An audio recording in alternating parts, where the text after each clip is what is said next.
Uh, so not everybody knows everybody, but we're a small group here. Basically, what you see, Jim, here on the screen, you've met just about everybody, and I think a couple of people you haven't met. But the genesis for doing this call is we were talking about Cahokia, which of course I've heard for years from you, and we mentioned it to Anne, who's our good friend and neighbor who lives around the corner from us in Palo Alto, and she said, "Oh my gosh, Cahokia." As a kid, we went there on field trips, and I thought I might want to be an archaeologist, and it'd be really awesome to learn more. And other folks who have known you over the years, and haven't necessarily known you in your academic capacity. Jim taught for many years at Northwestern and has explored different areas in Native American civilizations, in particular, in this case, mound building societies here, but also in other parts of Oklahoma and Ohio. So if this is a thing, we can do more of these. But we thought it'd be fun to do just a short lecture and some images, a presentation about Cahokia. So with that introduction, Jim, why don't you take it away? Okay, welcome everybody, and I'm glad you're all here to hear the high points of Cahokia. There's a lot to talk about, but we'll focus on the mounds. Let's see, how do I advance this? I got you. Just give me a next. Next, oh yeah, okay. Let me start here. Mounds mean a lot, many different things to various people. For some, they're burial locations. For some, they're like stages for ritual presentations. But for Native Americans, it meant that and much more. We don't know the extent of that meanings, but here we see something very important, and it's exemplified beautifully at the major city of Cahokia. Incidentally, the name is ours. We don't know what they actually called that particular city. Here we see an image of the spring equinox sunrise, seen from the center of the Woodhenge, which is about almost 3/4 of a mile away. And the point you see here is one of the 48 posts that are mounted around the perimeter. They are there to start to kind of center themselves with the sacred forces, which are organized around the cardinal directions. Now, on the lower left, we see a shell, actually a marine shell ornament, which is called a gorget, because you can see the two holes at the top, which are meant to be suspension holes around the neck, gorge being the upper portion of one's throat. Sorry. Notice that the step-like design and this kind of spoke-like arrangement, which is intended to indicate, first of all, the cardinal directions, north, south, east, west, and various other subdivisions within those parameters. Directions are all important in this society, as well as almost all the Native Americans today. Next. Let's start with the premier mound, as premier because it's the largest earthwork erected by Native Americans north of the Valley of Mexico. That everybody knows about. It covers a base of about 5 hectares, and the base is about the same as the Great Pyramid of Egypt, although that is built of stone and can be erected very high. Earth does not allow one to stack itself that high. The location is back decades ago when the staircase didn't exist, but the highway is present there in the background. You see different terraces and a big ramp. And the one in the foreground is the first terrace, and then the one next up is the third. The second is basically destroyed. You can see way off to the side, and I'll explain more about that later. And the fourth is at the large square at the very summit in the back, where there are ongoing excavations to determine what was actually mounted there. And principal feature there is a very large covered structure. Next. This is mounted within a cruciform of plazas. And this set of plazas is, in a sense, geared to the cardinal directions. North-south is from the right-hand side to the left, and west is in the background. And if you look carefully, you can see the location of Wash U, which there is in somewhere in those little forest and the mounted buildings there peeking above the forest. Anyway, that's a general location. The road that goes diagonally across this landscape is Collinsville Road. And it's also the county line between Madison and St. Clair. What most people do not realize is that this particular road follows a elevated causeway that was created by Native Americans in antiquity. Also, what people do not realize, and I'll get back to, is that the broad surfaces outlined by the green looks like something, a picnic ground, maybe a golf course about to be, something of that sort. But people don't realize that this is made land.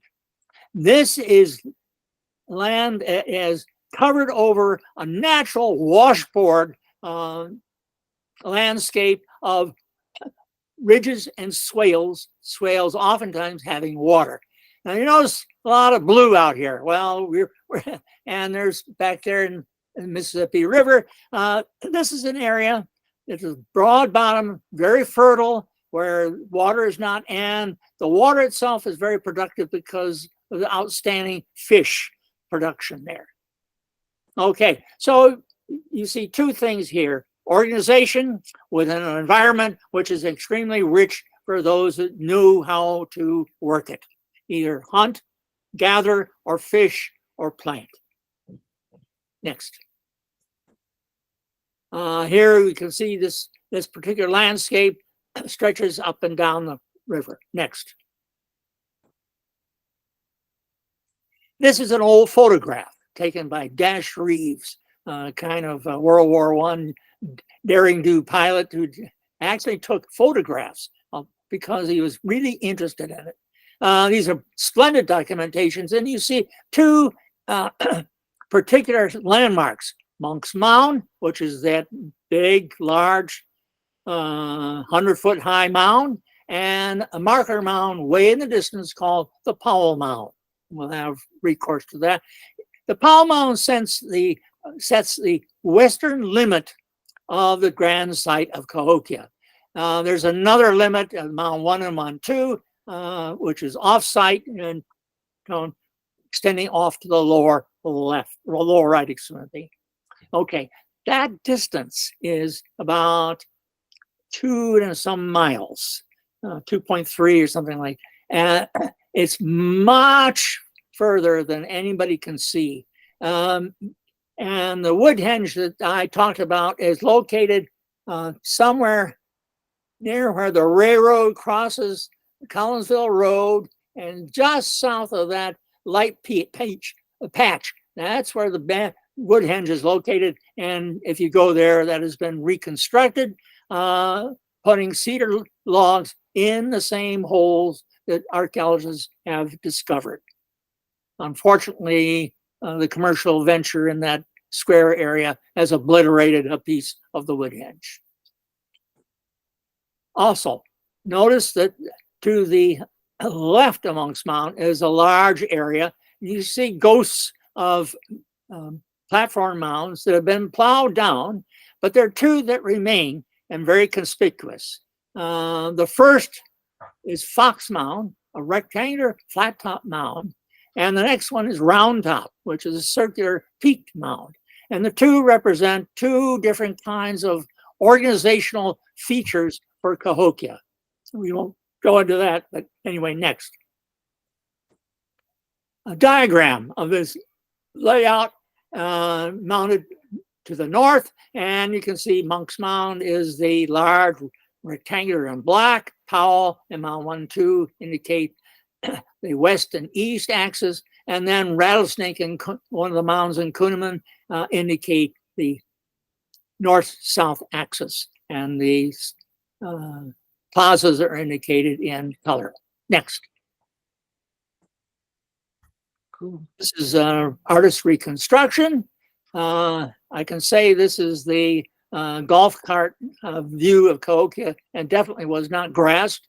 In fact, they probably took pleasure in having colored earths decorate the mounds. So grass is not part of the picture, but it gives you a nice impression of the kind of scale at which we're actually looking at, because you really can't see people from one end to the other. In other words, this is too large. Lest you think this is somehow an overstatement, is that the distance portrayed here is larger than the distance between the U.S. Capitol building and Lincoln Memorial. That huge area would fit in this area. This gives you an idea of scale. Next. And we can see here, archaeologists' delimitation of scale, and the peak of the building here takes place in the periods of Sterling, which are about 1100 to 1200 AD. Next.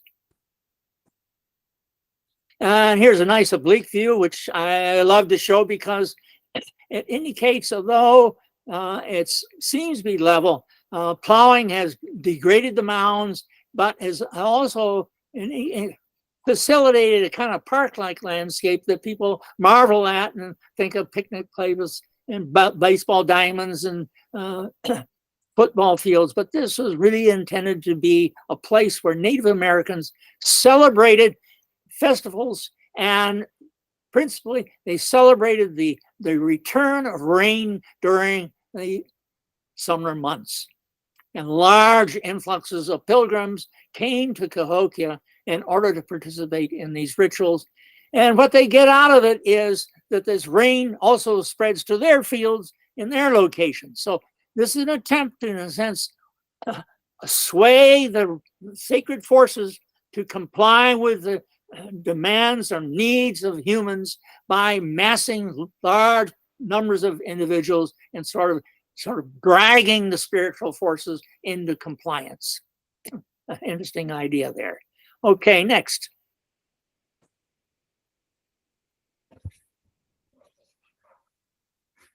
Powell Mound is another mound form. It is what we call a peak mound, and it is a form that is used to complete a mound. Now, the intent here was not to just keep mounds intact. The approach to mounds changed over time, but the original approach was to cap them when they were finished. In other words, not leave the flat top exposed, but to, in a sense, cover it by another mound, such as you see here on Powell Mound. Next. And these are two images. On the right-hand side, you see a very old aerial photograph done by the Agricultural Department. And on the left hand is a blue LiDAR image, which in a sense is the state of the art. And it resolves topographical features down to the centimeter. This particular technology, of course, is a legacy of the Vietnam War and the attempt to get under the foliage of the jungle in the fighting. Right away, we see Fox Round Top down there and Monk's Mound at the top. Notice the rectangular flat top that's off in the upper left-hand corner of that square, and that is called the Trappist Mound landmark, and it is the location where monks actually had an abbey or a facility. That particular name was lent to the large mound way back in the past, and no one knows why it was done that way. But that particular mound has historical significance that I won't elaborate right now. And you can see the visitor center off to the far right of that LiDAR LiDAR image. It looks like a crook. You can see ghosts of former houses that were leveled, and you can see some that were retained, as well as in order to be kept as the curator or the director's residence that lived. This is a park. The original footprint is in dark green, and that has been expanded tremendously since then. Next.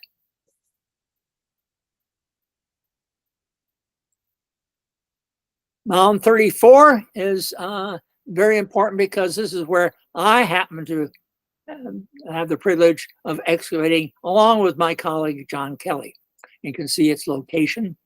And it rings one of the far eastern plaza called the Ramey Plaza. And in the background, you can see the Monk's Mound from the east, and off to the side, you can see the stockade that has been reconstructed or restored in locations that archaeologists have discovered the settings of those stockades. Next. The structure is indicated in green. You can see that it's on top of many other structures, so teasing them apart is a very interesting problem, but very, very important.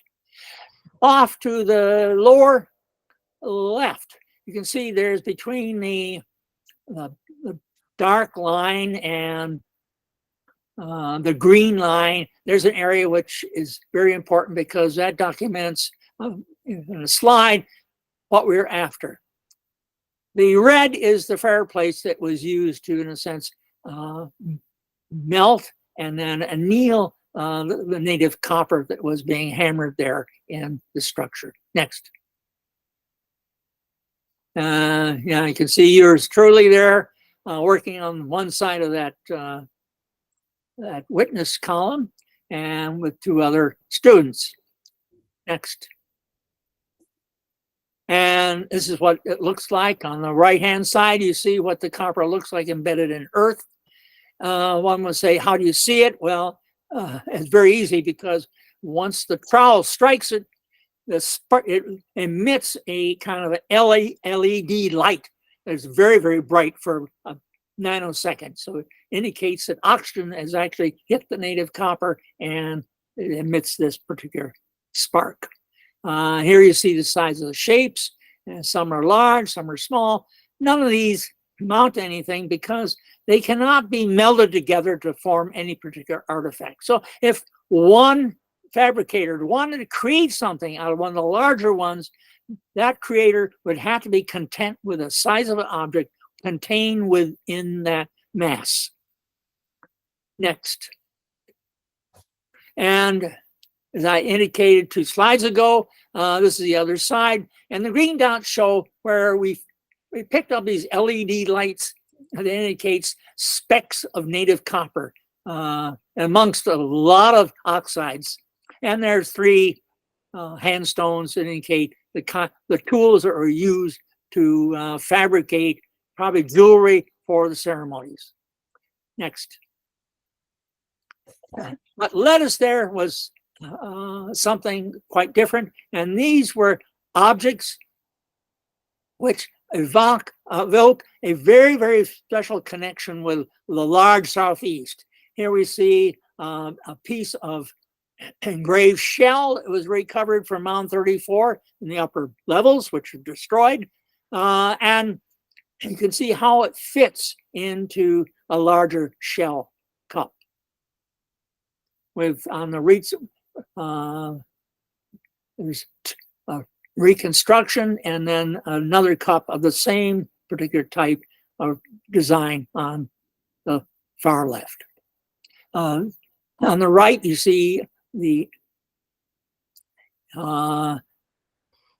native painted, what we call a dye resist design on the inside of a large ceremonial platter, which is very, very low and has this design which has probably very, very strong kinds of specialized interest. Next. Now I want to round up with this talk with what happens to mounds, how are mounds built? And this particular piece of desecration was what happened to Mound 66. You can see right away that the owner wanted to, I might say surreptitiously, dig away the mound and wanted to level the ground site for agricultural purposes.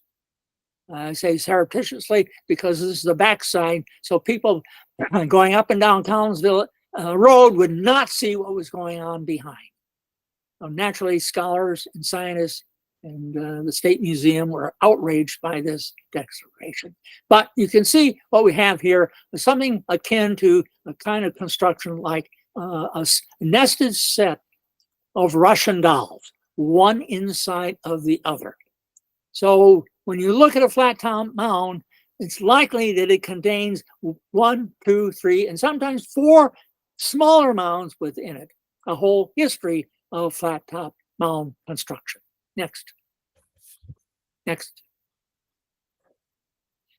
Now, this segues into another problem because mounds are, in a sense, vulnerable to technological collapse. And Monk's Mound is so large, it's 100 feet high, is that it is very vulnerable to slipping, slumping, sliding, and given the opportunity would kind of disintegrate into one large lump. It happened in the past while the Native Americans were actually working with it. You can see that in the left image where the left hand's oval, actually you can see those little areas. Those are slumps that actually eliminated portions of the second terrace. Nonetheless, the Native Americans barreled ahead, salvaged what they could in the eastern half, and created the third and then finally the fourth terrace or surface. And the fourth had a structure on it, which I've talked about. Today, if you go there, there are stairs. Actually, there were stairs in the past, but they're earthen stairs. But anyway, tourists are instructed to follow the path, not stray, because for obvious reasons, the more foot traffic you have on the vulnerable sides, the more likely it is to increase erosion. Here we see on the right-hand side diagrams of the east lobes, and notice how they have slumped. And the upper image shows it after the mound is largely greened, and it's a massive scar that had to be rectified in order to kind of slow it down, if not stop it. You ask the question, why is this happening in the past? We don't know. Why is it happening now? Well, we have a very good idea. And that's because the highway, which you can see barely over the top of Monk's Mound, actually impedes the drainage between the lake you see in the upper left-hand side of the right-hand image. And as a result, it reduces the pressure because the weight of the earth is balanced against the weight, or rather the pressure to move up. And that has to be in equilibrium for this particular mound to stay intact. But there's another reason. Next.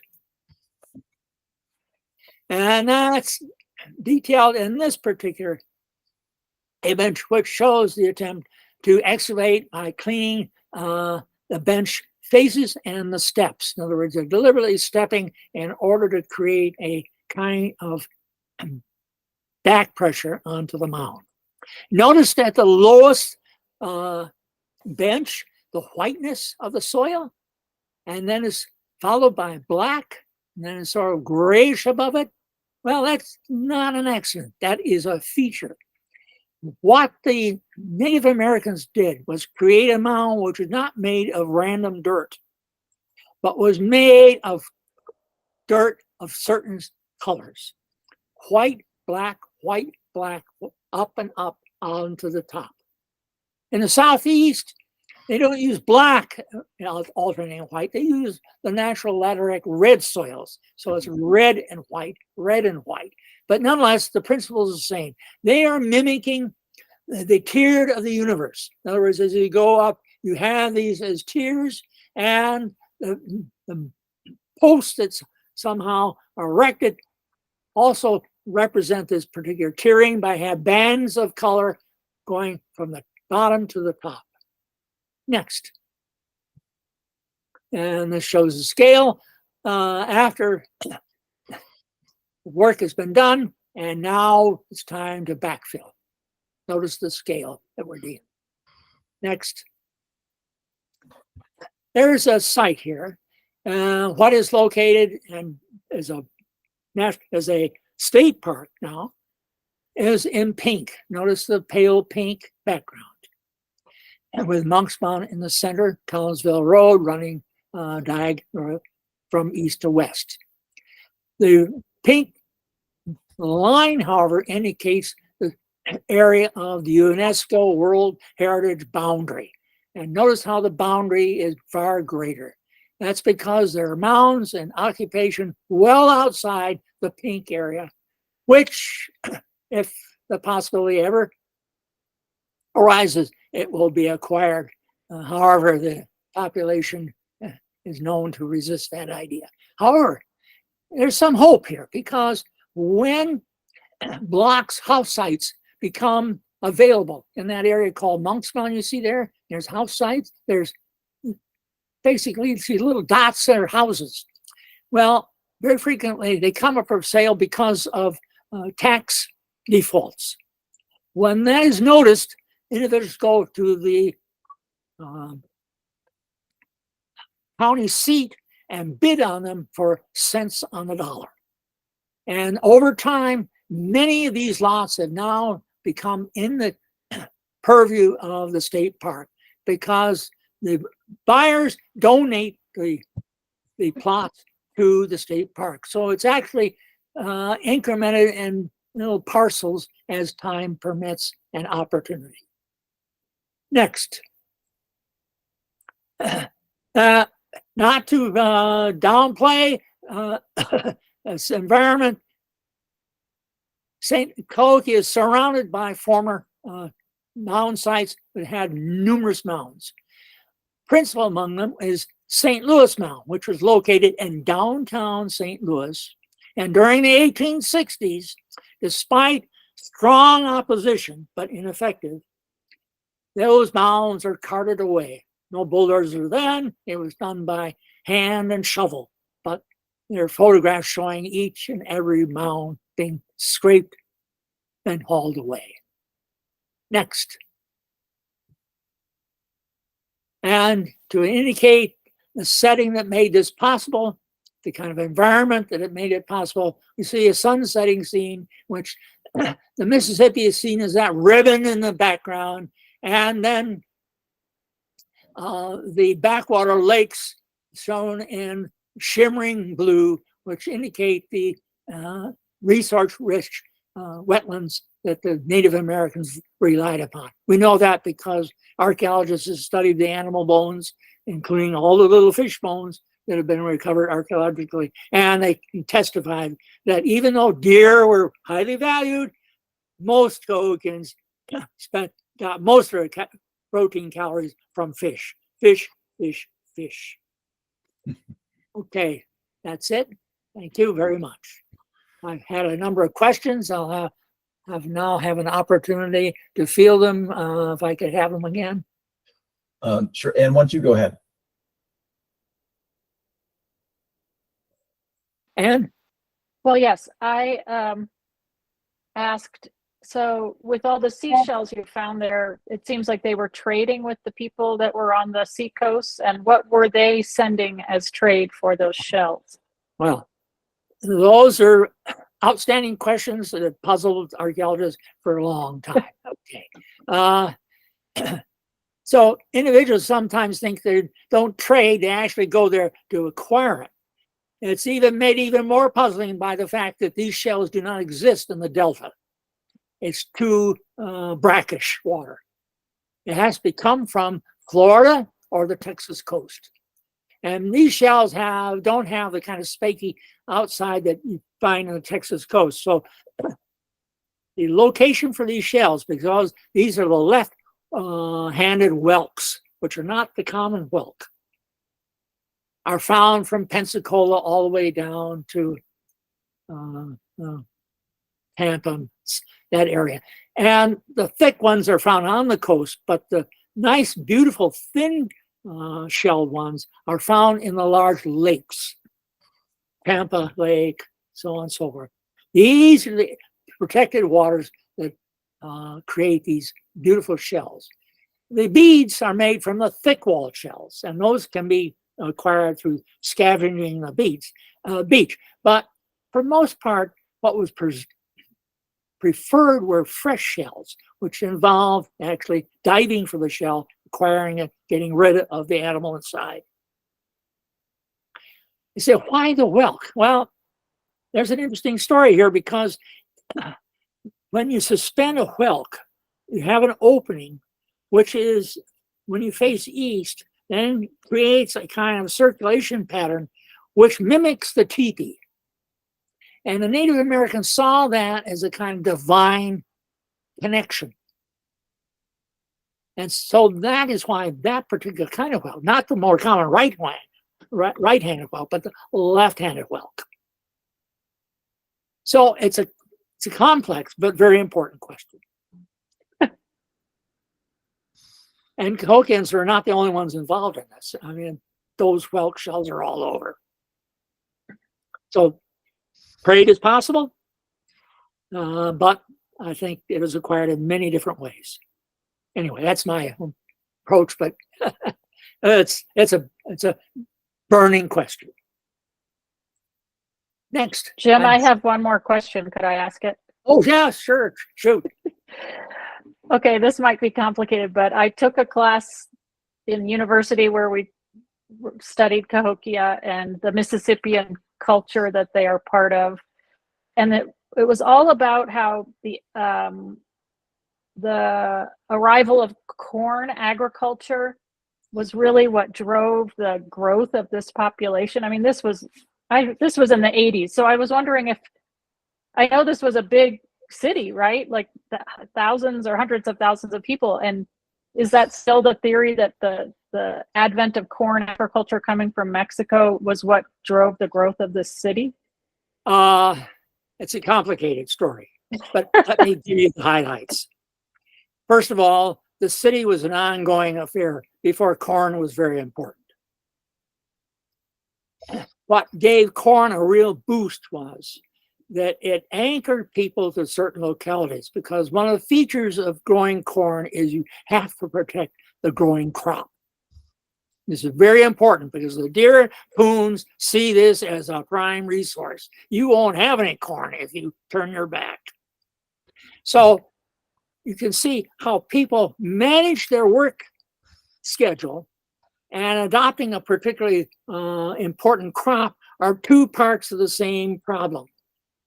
But it definitely did fuel, in the Sterling period, the importance of Cahokia, because that's when corn became really dominant. And you can see that in the skeletons of the chemistry of skeletons of peoples of that time period. So they were eating corn. Not only that, they were overeating corn. In other words, they were eating too much from our perspective. So in a sense, yes, but not quite in the way that most people think it. You know, you get corn, you grow. No, they grew, but then they had to go to corn in order to protect their interest in this location. So they knew about it because it was known for centuries beforehand, but never invested in to the extent that it had to be. So you can see it's like going up a ladder. You go from one rung to another rung to another rung, and each rung determines what you have to do to the next rung. So that's my explanation. Good question, though, and one not fairly portrayed in most exhibits. Jim, you mentioned stockades as a question Victoria had. Could you say more about those? Were they? Oh yeah, really interesting. Now that image, I don't see the stockade. Well, anyway. Yeah, that's a good one of the stockade. You notice it has bastions. So it was a real stockade. It was not just a fence. And the depth of the holes indicate that there was considerable height to the posts. It turns out that the bastions not only provide a launching platform for defense, but also are technological devices to stabilize the curtain wall. In other words, you needed those little box-like features in order to anchor the wall, to keep it from being collapsed by the wind coming behind it. So, or other kinds of interventions. So that's the feature there. Was it defensive? There's no indication that it was ever actually used defensively. In other words, it was ever assaulted, which is remarkable.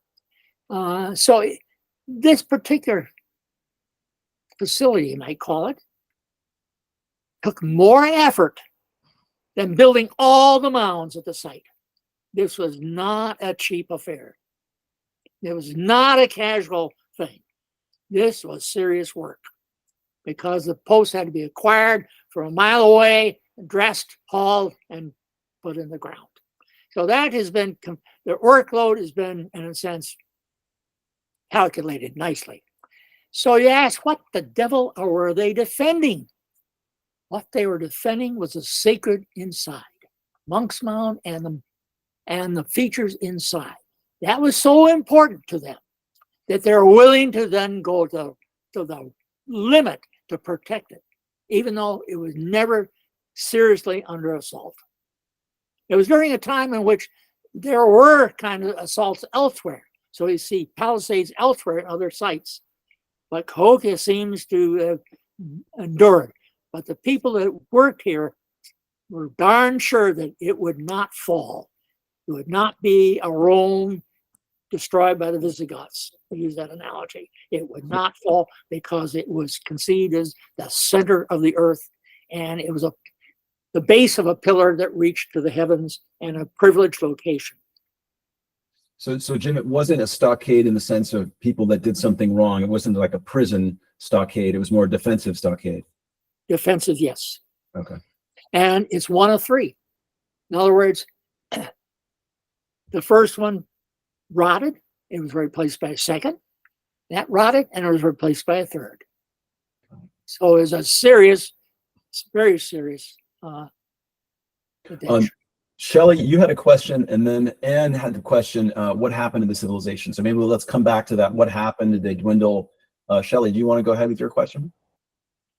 Yeah, thanks, Jim, for this. This is so interesting. Had never even heard of this before until this talk. So Welcome. I'm glad you've had an introduction. Yes. This is in Illinois. I don't know where you come from, but anyway, this is it is on the list of becoming a national park or something like a national historic landmark. Anyway, the exact configuration has not actually been revealed. I sure would love to visit. So they chose this area because, it's good, very rich soil, but there's all those waterways nearby. So were they big into, so what was how did they use it for, of course, boating, but where were they boating to? And it sounds like fishing was not one of their main things. Well, fishing was a major economic effort. They took their dugouts were used, in other words, not canoes. And dugouts are the only kind of watercraft that would work here because the number of snags that would render canoes obsolete in a few hours. So dugouts have been recovered. Some of them almost go back to this time period. So some of them are extremely large, not little 20 footers or 30 footers.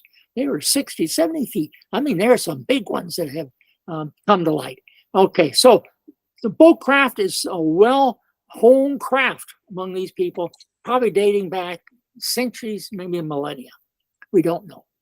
So that boat travel probably is extremely important, and you can manipulate the Mississippi in a number of different ways. Most people say, well, how do you go upstream? I know how you go downstream. You go with the flow, because the Mississippi is not a small current. It is a major, major current. And fighting it, it seems to be uphill. I have to relate a story here. Back years ago, when there was a tricentennial celebration of Marquette and Joliet's trip down the Illinois and the Mississippi, bets were made by people, you can go down, but yeah, those craft, which are just exactly the same size and configuration as Father Marquette's, they said, never mind, we know how to do it. So they laid bets. I don't know how much beer was on the line here. You're not going to do it. You're not going to make it. He said, no, rest assured, we'll make it. We know how to do it. You know how you do it? Because the current has a natural physics to it, where the energy goes to the outside of the curve and not to the inside. So going upstream, you tack back and forth, going from inside to inside, inside to inside, and thereby you just go right up the ladder and go straight north without any complication. They did it then. I'm sure that was well known back in Cahokia's day. We're so divorced from actual life on the land that it's hard for us to conceive of what it was like, but there's a little tidbit. Yeah. Interesting. Thanks. Jim, Ann asked the question, like, what happened to the folks? Like, what are some of the theories about what happened to this civilization? Well, yeah, there are a number of different theories. Technological failure, warfare, et cetera, et cetera. But you have to consider one outstanding fact. The Cahokia is not a city in the sense it's self-generative. It really is a city because it feeds off of a large network of villages and minor mound centers. Huge network up and down the Mississippi. We can document it as far as Red Wing, Minnesota, and as far south as Lake George in Mississippi. It also had a wing that went east-west, going from Kansas City on the west all the way to almost to Louisville. So it had and there are points in between, but that cruciform arrangement is very important because life to them was dictated by the sacred forces, and that dictated a cruciform arrangement. Okay, so you know that. What happened is when people under stress, and the climate is really going south at this time period, being very, very unpredictable. That unpredictability increases as you go into the 1400s. By that time, this place is empty. What happens is that you no longer maintain this location, A, and B, no one is willing to go there. And so you say, what's the purpose? Now, I would strongly suspect that certain medicine people would come back and visit the sacred locations on their own. So a small cadre would probably come back, but that's something very different from a massive population. That's my take, because basically when people opt out of this pilgrimage relationship with Cahokia, Cahokia has to shrink. It no longer has the people power to kind of build the mounds, maintain the ceremonies, and moreover, they've lost faith in the gods because they're not depositing rain when they want it. So there's a two-edged sword to this. A, they don't want to do it. B, those gods are too fickle for us. They're too fickle. So why bother? Awesome. Let's wrap there. I think that's okay, wait, there must be other questions. Other questions? Oh, come on. Yeah, somebody has to ask the sixth grade question. Sure. I'm assuming there was massive amounts of human sacrifice here. Did you find any yes, yes. I skeletons? didn't want to go into the evidence of sacrifice for fear of offending people. So that's you see in this era that's it's gotten to be a no topic. So Oh, it is. Okay. Well, you got to go there. Come on, especially now. What are the theories about I human mean, sacrifice? yeah. Well, did you guys find any human remains, like things like that? lots. I haven't ported them into this PowerPoint deliberately because I didn't want to go there, though I love this. That subject is dear to my heart. But anyway, What's offensive about it? It happened. So why is it offensive? I don't get it.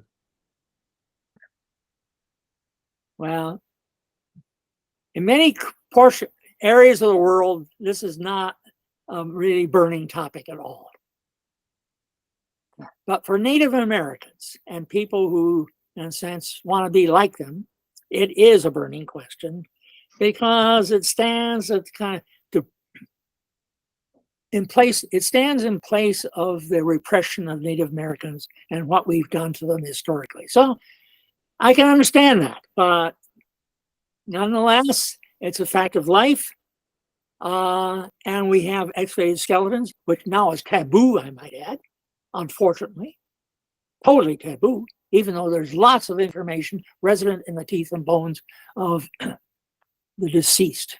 It's a reservoir of life histories, and it is an incalculable amount of information. Now has to be consigned back to the earth out of reverence. Well, I've gone too far here, but anyway, my way of thinking is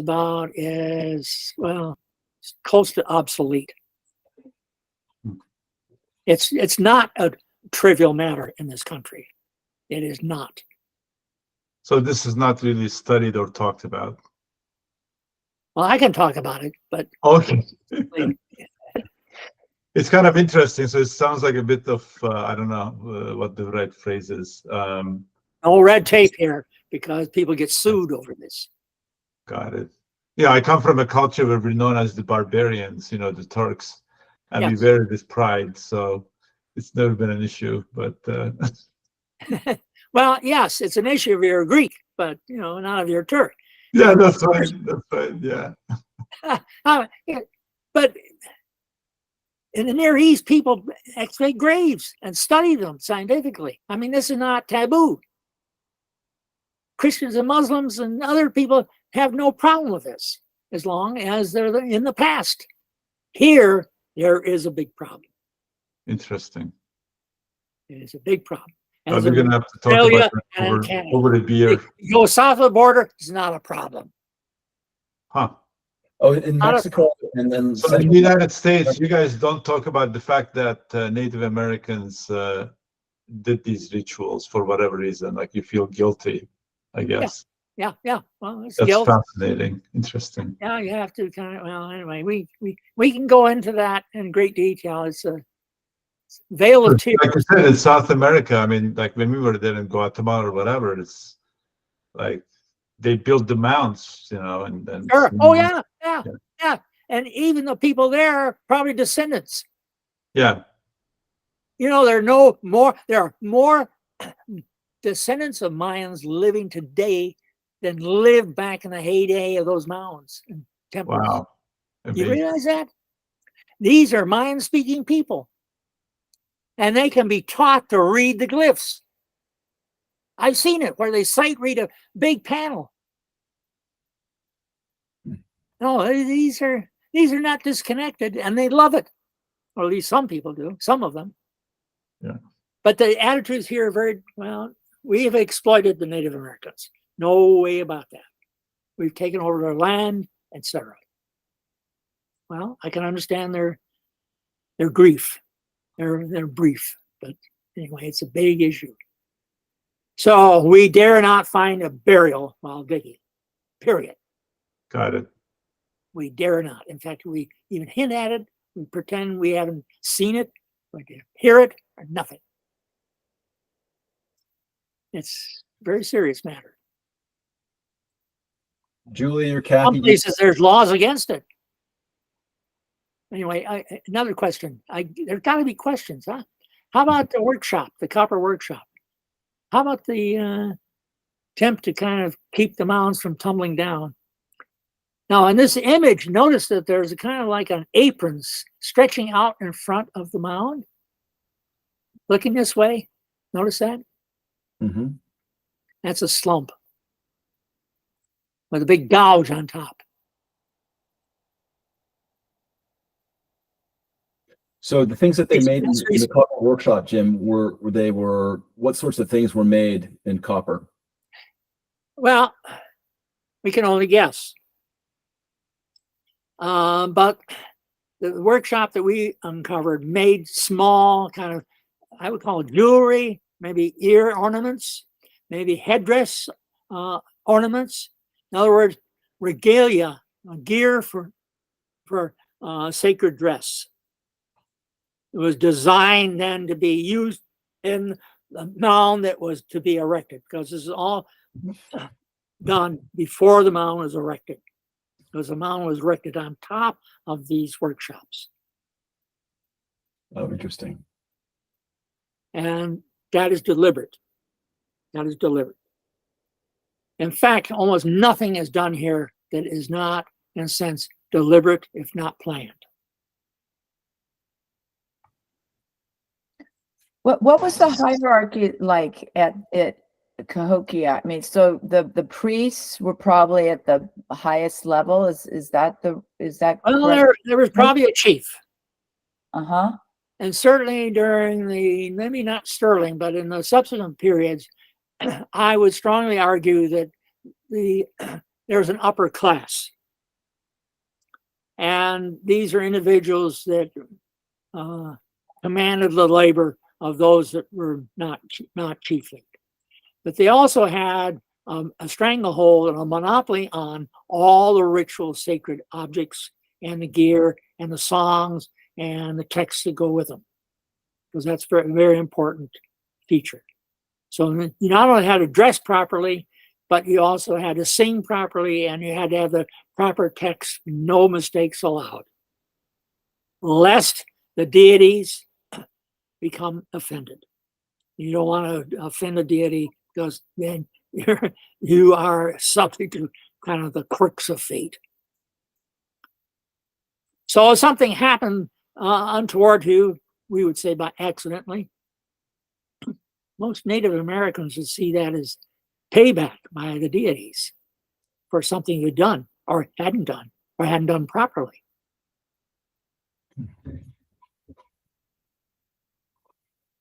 More? There's got to be more. Vic, Did you know if the culture had used slaves or, any sort of the lowest class of people who did all the work? And also, like, are they famous for any sort of, what was there, any known like art form that they had? Yes, you saw some of the art forms that they didn't craft it here, but they participated in that particular kind of art. Sorry, since I'm driving, I didn't get to see the pictures that well. Sorry. Oh, no. Can we? Yeah, I'll send the link to the presentation that Jim went through. Jim, the other part of the Great. question was about whether where some of this work was done with slaves, where some of these people were subject to the will of the others. I suspect so. Captured individuals. Jim, what can we see when we go there? Well, can you see? I think the park is just beginning to bounce back from COVID and the kind of restoration or reintegration of the visitor center afterwards. But there's a big visitor center there. And if you have a mind, you can mount the steps and go on top of Monk's Mound and get a nice view to the west. You can see the arch very nicely from there, which is due west, incidentally.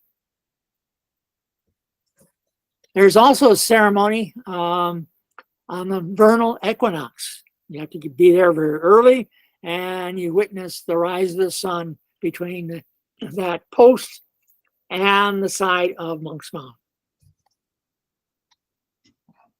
Like a Stonehenge experience. Yes, pardon? I said it was like a Stonehenge. Yes, like experience. Stonehenge. Yes, yes. Right. Is there a gift shop? A gift shop. There's a gift shop there. Yes. There's a gift shop. Awesome. I'm in. And there's lots of books. There's lots of books. There used to be a little museum. I used to take my class there, my second grade class, for a field trip. I mean, when we went about 15 years ago, there was a nice museum. Well, that's been replaced by a much better museum. Yeah, there's a museum. I was Oh, yeah. there just about 4 years ago, I think, with my kids Oh, on a field trip. Here's a good book, Oh, there you go. and it's organized around questions you might have about the mounds and the site and the people living there. So it's a nice little way of saying, oh, how common, you can look it up. And Bill Eisninger is a very well-informed guide that has written that book. I recommend that as a good intro to the site. Awesome. Authoritative, unlike some, it's authoritative. All right, well, Jim, let's wrap there.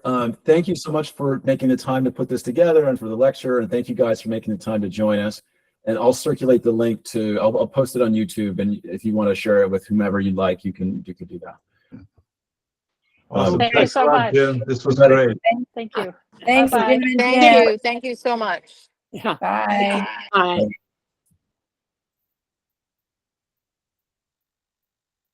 Hi, Rick.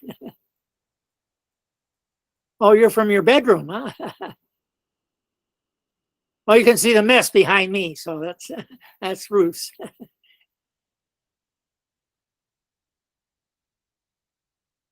I can't hear you. No.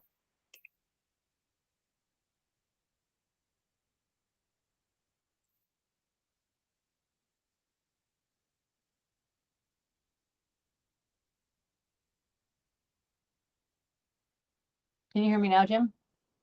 Yes, now I can. It's just Yeah. a wrong microphone. How's everything going? Well, hey, we're still standing. Yeah, well, Jim said you had a great show with Ruth had a great show with the Cliff Dwellers or The Cliff Dwellers, Cliff Dwellers. Yeah, great. Yeah, look, you guys are doing all kinds of stuff. Yeah. Well, she has a nice sale that's coming up. That's very exciting. It's very, very exciting. Yeah, we didn't. It hasn't been quite figured out though, right? Well, I don't know what the status is, but the promise here. Yeah. How good that would be, I don't know. So there's also she's getting ready to. She's away now. Actually,